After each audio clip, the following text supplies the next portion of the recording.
Hello guys. So ayan, magkahalo tayo ng semento ngayon. Gaganda-gandahan natin ang timpla nang hindi tayo bumagsak kay foreman. Ayan, medyo kulang pa sa lasa. Ayan, kunti pa. Ayan,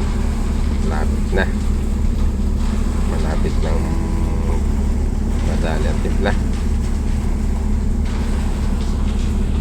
Magic sarap ang kailangan, konti saka konting asin. Ayan, sige. Ayan, salamat guys, thank you.